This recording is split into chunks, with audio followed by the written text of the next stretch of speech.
আসসালামু আলাইকুম।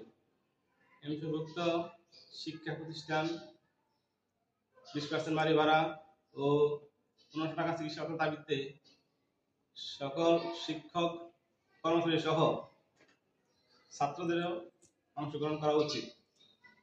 কারণ আমরা যারা ঢাকা ভার্সিটি সহ বিভিন্ন বিশ্ববিদ্যালয়ে পড়ালেখা করেছি তারাই পরবর্তীতে অনেকে শিক্ষক হিসাবে যোগদান করেছে। একজন ছাত্র যখন শিক্ষক হিসাবে কর্মজীবনে যোগদান করে, যারা দেখা গেছে বাংলা, অঙ্ক এবং ইংলিশের মতো সাবজেক্ট নিয়েও অনার্স মাস্টার্স কমপ্লিট করে শিক্ষকতা এসেছেন, তারা প্রাথমিক পর্যায়ে মাধ্যমিক লেভেলের স্কুল বা মাদ্রাসায় মাত্র 12,500 টাকা বেতন পান এবং 1,000 টাকা বাড়ি ভাড়া ও 500 টাকা চিকিৎসা ভাতা পান এবং মূল বেতন থেকে 10% কল্যাণ ফান্ডে কেটে রাখা হয়।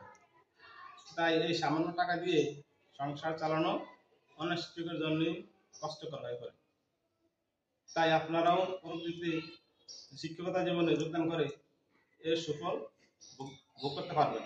আপনাদের উচিত এই আন্দোলনে অংশগ্রহণ করে শিক্ষকদের সাথে একতা প্রকাশ করা।